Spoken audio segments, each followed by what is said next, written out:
welcome to Moonlight Madness, and today we're doing a reading for the water, Sun, Moon, Rising, 2022 weekly.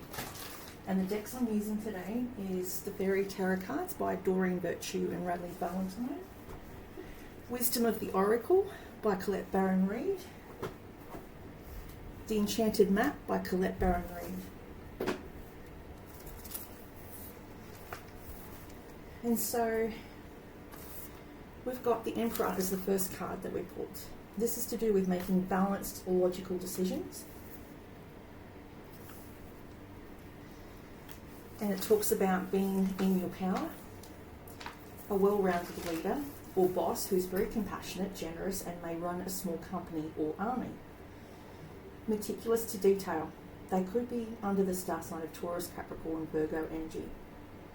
What is crossing your path is a romantic, dramatic, dreamy, flirtatious person who could be a water sign, a younger water sign. They are romantic, dramatic, dreamy, flirtatious person. They could be Pisces, Scorpio, or Cancer. And they literally might sweep you off your feet. They may be in their early 30s and may be seeing several people or still in a marriage. They're going through a painful divorce or separation. They can be artistic. They love art and beautiful things. A lover of music, utterly in love with love. His focus is on you and you alone until it's not. He likes to spread his happiness around, so he could have several options other than you. And I think you may know that. Beneath the Eight of Swords is representative of being in a self-imposed prison, believing in yourself, lack of confidence, feeling trapped. Take back your personal power, actively improving your life and looking through the illusions of what others are trying to put in front of you. Listening to your intuition. In the past, that's like a long time ago, even years ago. And then you've got the Princess of Spring, which is a fun, happy energy. It represents a Sagittarian, Leo, or Aries star sign. They are less serious. They're very fearless. They like to paint, sing, dance, or act. They're a very optimistic person. They could be childlike, a good volunteer. Anyone would be lucky to date them. Then you've got the Queen of Pentacles upright, which is also Taurus, Virgo, Capricorn. And it mentions they could be a very motherly figure around you. They love to garden. They care about everyone. They've got a keen eye for detail. They could be an interior designer. And they can be very discerning and very picky. They're very generous with their gifts as well. And the Prince of Winter is coming up for you. This is to do with intellectual impulse. They're determined. They're very sudden. They quickly act and decisively act. They don't always watch where they're going. They probably run, like they would be doing extreme sports like skiing, jet skiing, jumping out of aeroplanes. They're thrill seekers. They love thrills. Air sign, and the fly just flew across the table, so that's definitely air energy. They need to take time to pause and reflect. They should be quick with thinking about things for helping themselves, but in order to be happy, they must successfully look before, well, point out the trees from the woods. Watch out where they're going, because if they're skiing this quickly, they're not going to see where they're off to. Four of Pentacles. Managing resources. This is you being wise with your resources. You may have Virgo in your chart strongly placed. I know I've got a Virgo moon. You may balance out how you spend and save money, help out those less fortunate, maybe too much. Controlling and comparing yourself to others creates confusion because no one is exactly the same as everyone else and everyone has a unique experience in life. Donating things that you no longer need, but don't give too much because sometimes you give out more than what is given back to you. Life experience. This is a lovely card. This is the Aquarian energy. And this talks about a sudden shocking realization, a sudden move. It can represent moving house, moving jobs, moving careers, moving state for some people. And you have to watch the skies for these changes. You can be in for a stormy couple of months or couple of weeks. Then you've got the Queen of Cups energy. So this is a mature, in late 30s, early 40s, even late 40s energy. They can be a nurse, a community nurse. They're very caring. They have lots of sunflowers around them on the card because they're all trying to vie for her attention because she's trying to help everyone.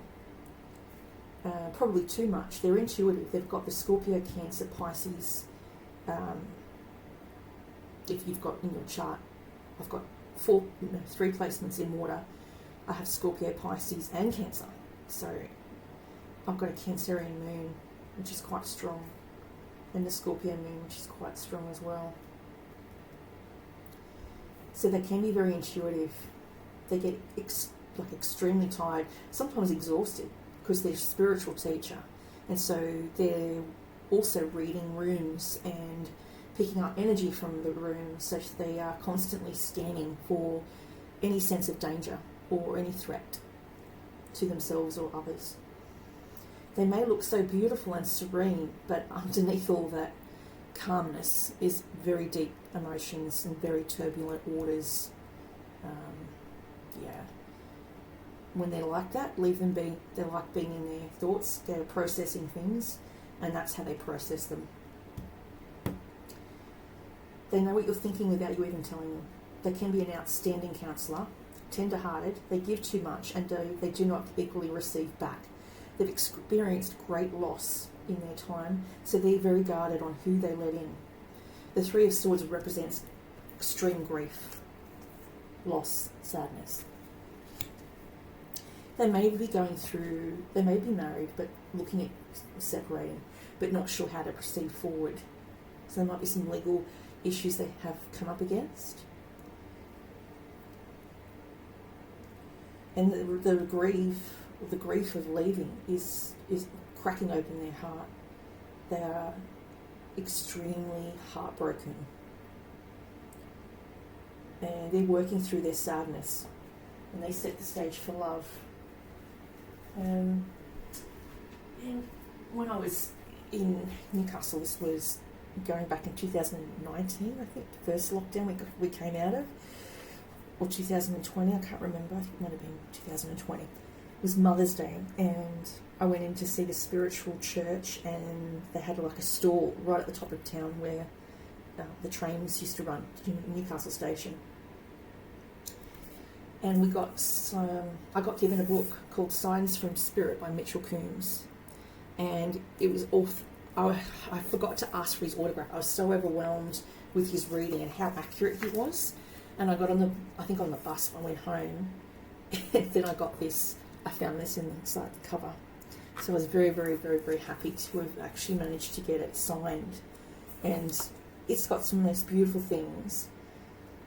He has really nice quotations. Yeah. It says here, signs from departed loved ones. We can all learn to notice signs from spirit, just like a friend who sends an emoji, smiley face to your mobile phone to say hi, or I'm thinking of you. Our departed loved ones say hi, or I'm here, using our memories, Mother Nature, uncanny events, songs, feelings, or even words from a stranger to deliver their message. So you may pick up on energy and not even realise why you're picking up on that energy. It might come through in the form of a song you hear on the radio, or it could come in the form of a sign on the truck, which represents moving. I keep seeing moving vans for the last 4 weeks. So I knew that someone was going to move. I thought it might have been me, but it turns out it could be my son. And it could be my mum. So there's been moving vans. I've had that energy.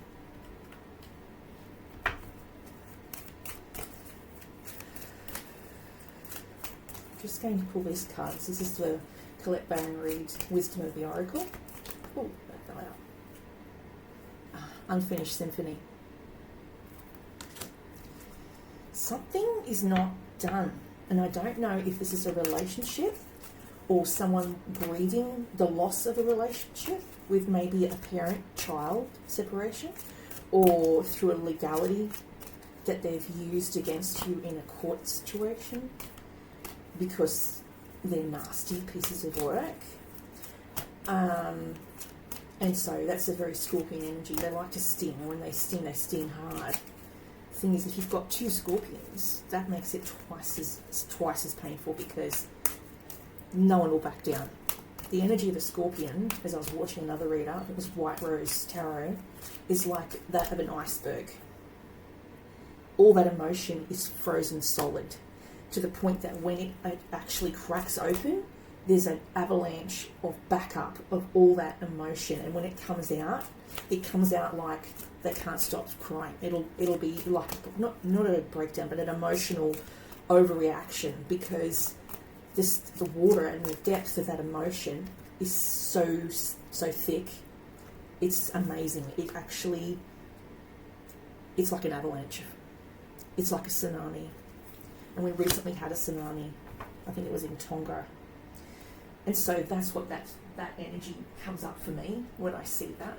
When it's 2 Scorpions or 2 water signs with Scorpios heavily in their chart, that's what you'll get, because the Death card is also representative of Scorpio. And Aquarian is also very explosive. Their temper is very explosive.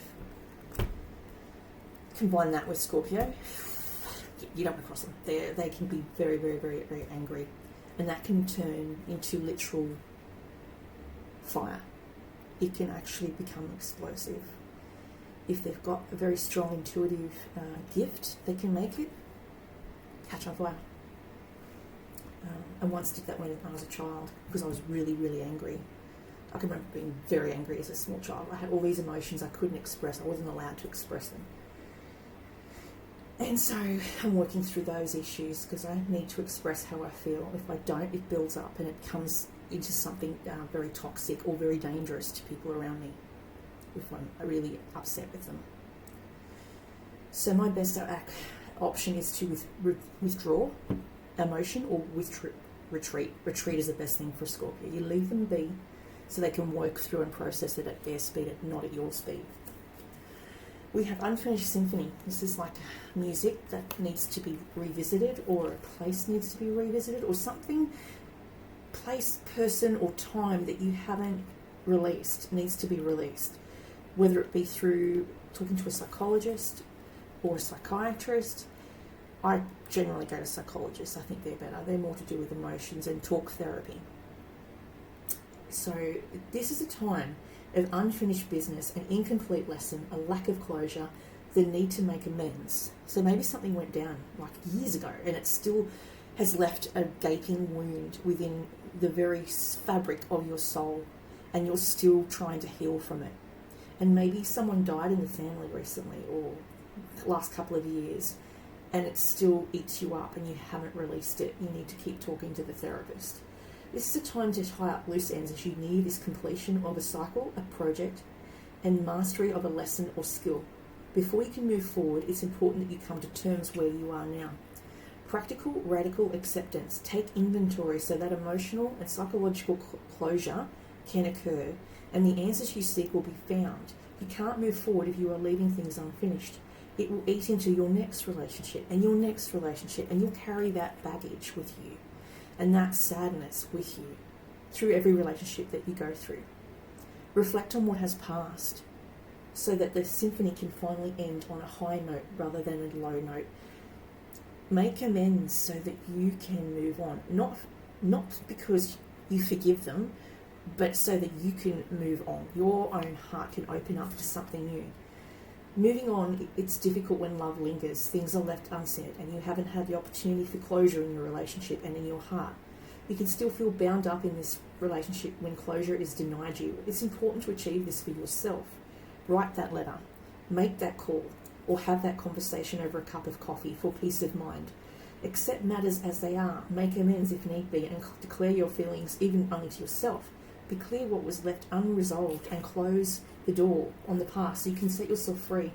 Only then can new love blossom. Make sure you complete projects now, starting new before starting new ones. Perhaps you have created something special that will increase your sense of abundance and bring you opportunities for wealth. However, if you don't see it through, it won't add up to anything but more clutter. Now's the time to put your nose to the grindstone, complete the tasks that you have to go ahead, pay your bills, sign documents, do your filing work, hand in your assignment, tie up loose ends, donate things you no longer need to charity so you don't have to have that storage bin, and then you can move on because you haven't got all that baggage literally around you. Sometimes old things can store old memories. I watched a movie called Almost Human. It was a series, a really good series, and it talks about letting things go and the grieving process and the baggage that they hold on to from the grief of the loss of his girlfriend who betrayed him. He thought that she was a good person, but managed to kill his entire SWAT team. But it was just the detail of how a man grieves is so different to how a female grieves. And the anger that he had to go and work through it in a group situation because it was just so painful that he came across angry all the time. The anger was fear. Sometimes you've got nowhere to put those emotions or no way of expressing them, so you must deal with them in a healthy way. Then you've got exchanging gifts, 27.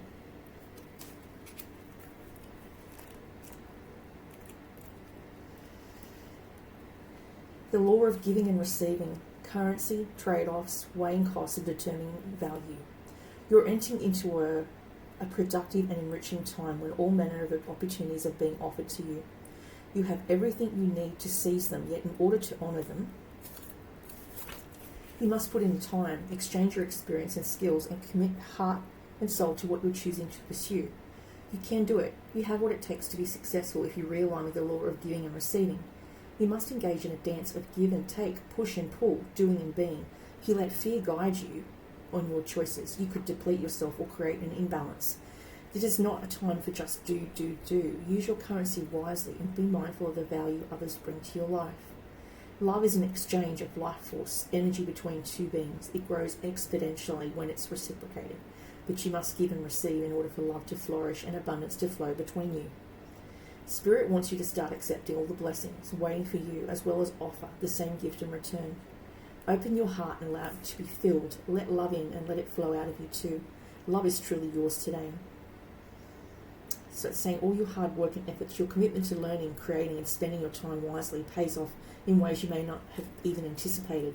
The gifts of yourself, your time, your ideas and energy of your intentions are being reciprocated by the universe, which is sending you signs and signals, aligning these synchronistic meetings and opportunities to bring you success and more. Everything's in even exchange. Keep doing what you're doing. Goodwill comes back tenfold. So whatever you give out with your heart, it will come back to you. I believe that. If you clean for someone, if you cook for someone, and when they're not well, then that good energy should be returned somewhere in the universe. It'll pay you back. You may get a job call, phone call, you may get a new home, you may get a new partner, and sometimes that's what we need. Sometimes what we're running and chasing is the runner-chaser energy. You don't get what you want. You've got to. No one likes to be chased, so you need to learn to allow it to come to you. Allow the yin energy instead of expressing the yang energy, which is all anger and male energy. Try to be more feminine and serene and get used to receiving, because if you allow people to give to you, then they feel like better. They don't feel like they owe you anything. So some people get territorial about what they owe people because they've done something nice for them. Sometimes people just like to do nice things. Mountain. Not expecting anything. They just want to help because they might have been in a similar situation to you.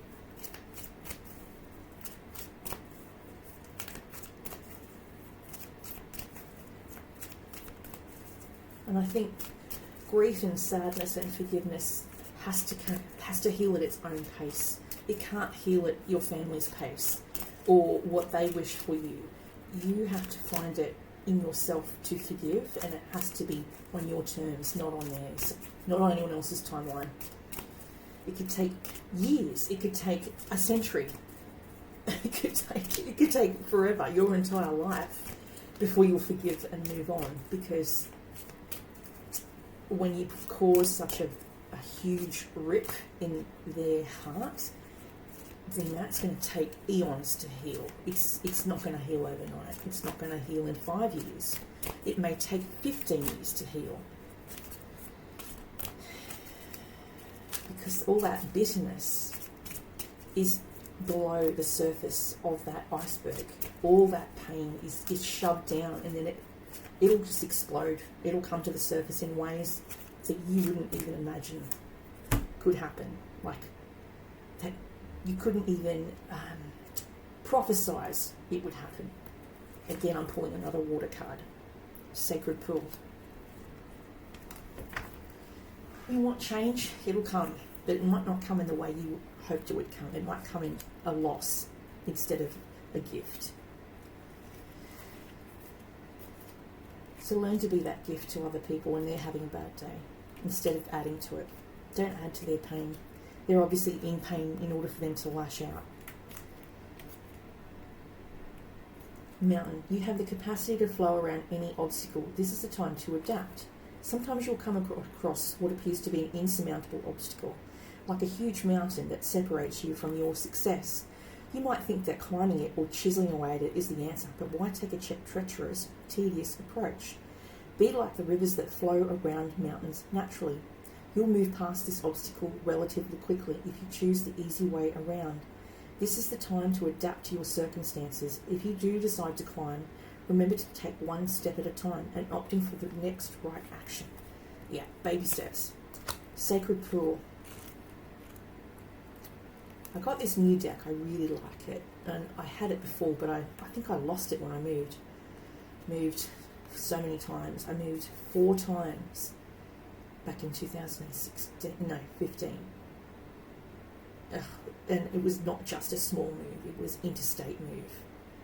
And then moved from a house that I thought was safe to another house I thought that was safe.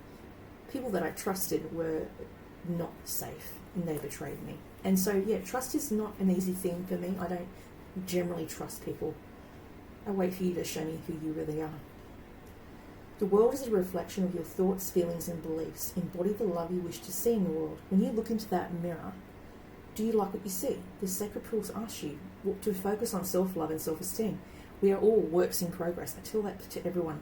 So very, very detached in your self-examination, made with the rigorous honesty is called for now. Reflect by the Sacred Pool and be at peace with yourself. Can you see how far you've come and how magical your life is? Do you notice the spark of the divine shining through your eyes? When you're conscious that you're the embodiment of spirit, it becomes easier to respect yourself and act in good conscience. Then you'll reap the greatest rewards. Your unique service to the world is not only needed but celebrated. See the love within you and know that if you cast it upon the waters, it will return to you tenfold. Be at peace, for you are beautiful and loved, and act with surety and confidence, and success will surely be yours, and whatever your inquiry. So the other deck that I really like is by the Faery Oracle by Lucy Cavendish and artwork by Selina, Fenech. The artwork's beautiful. I bought this for my Christmas present from my mum.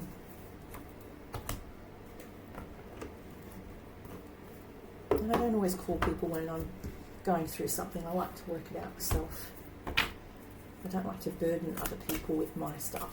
That's what counsellors are for. You don't always need to go to your family for support. Sometimes the counsellors are better therapy than going to family. They help you more because they can see through it and they're not emotionally attached to an outcome.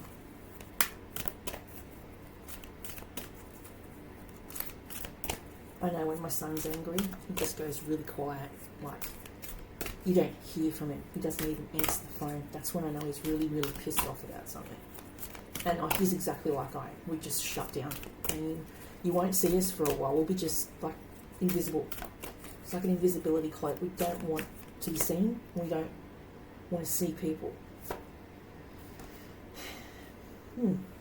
That's interesting. Midnight Prince. That's the oracle card I pulled. I keep getting this card. It's the wish card.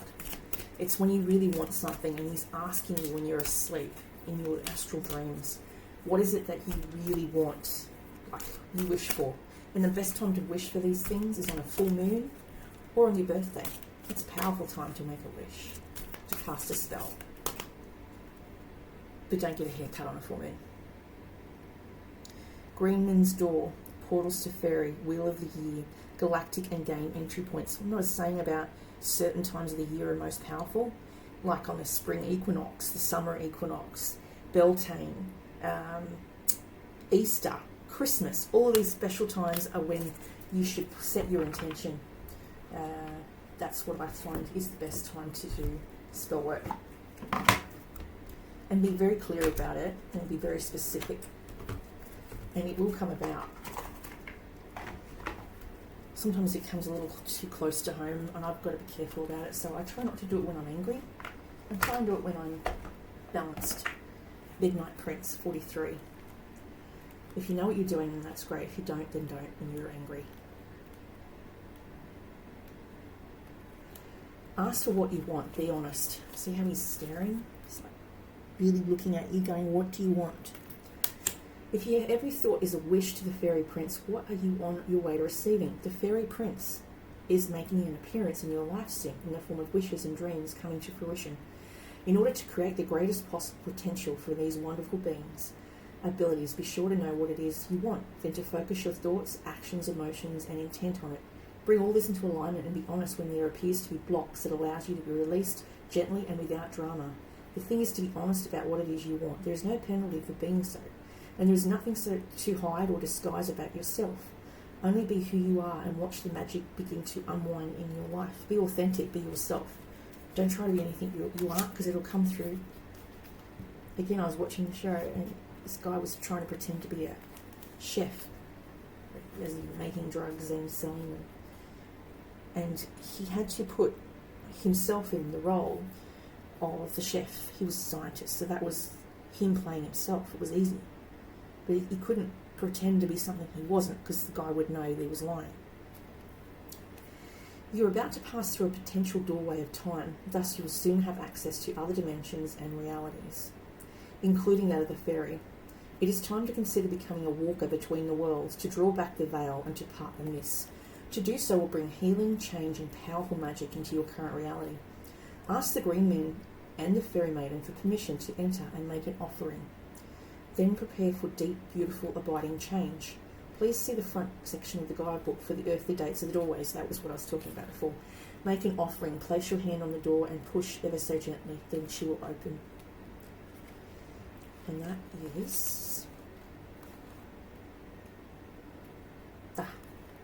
Autumn Equinox, March 20th to 23rd, Southern Hemisphere.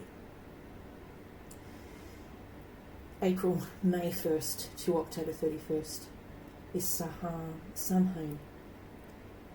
Yule, winter solace between the 20th and the 23rd of December. And then you've got Imbolc, August the 1st to 2nd, February 1st to 2nd. Celebration of spring and the maiden.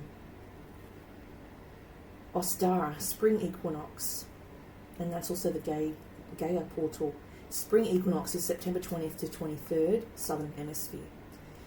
This is the time to plant your seeds and ask the fairy for what you wish. Beltane, October 31st to November 1st. Falling in love. That's a good time to fall in love. And then so entry points to these doors, to open these doorways or portals, is certain codes and certain secret language. The key. A key is a good shape to use or visualise. A ruin, an old ruin, more like church, etc. Earth magic, stones, ribbons, wishes. Ribbons are wishes. So, when you make a wish, I think I did a spell, I worked a spell a long time ago. It was my fault. I was wishing for love. And it was Valentine's Day, the most strongest time of the year to make a wish. And I made this beautiful bracelet.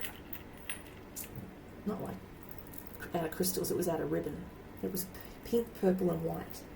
And I plaited it and I wore it around my wrist for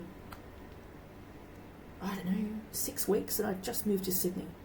Loved it down there. I'd had a new job offer, and I'd been there for a little while, and I think it took 6 weeks. I wore it, and then I took it off and forgot about it. It was in my drawer, and I used to carry it in my bag.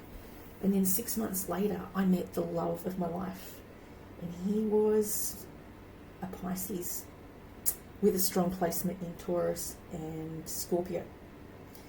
And yeah, we fell in love, and it was that spell was so strong. It was so quick. It was like we fell head over heels, and it wasn't planned. I asked for someone that was from a foreign country, and he was from another country. And so, yeah, we did that dance, and the dance, we fell in love, and we were engaged, and then it was so quick, and it was effortless, and it didn't seem, no one was overthinking it, there was no roadblocks, it was just smooth sailing.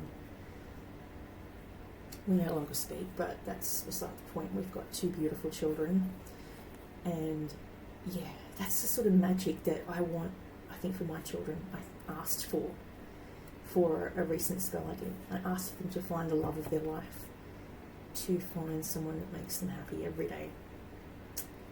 And I asked this year for all of us to find our partners, including him, including the guy that I used to be with. I hope and wish he finds someone lovely too. And that's what you do. You wish on a full moon, you wish for it on your birthday. They're the best times to wish. And you'll invite that magic energy into your realm, into the Green Man's door. The Green Man was he's like a energy, a Pan energy, Peter Pan energy. And he specifically was the wild green man from the woods that would prey upon maidens and fair things. Faery. It's a true tale. It's a tale. It's a belief system. And that's what I have for you, water sign. Hope that helps someone specifically out there.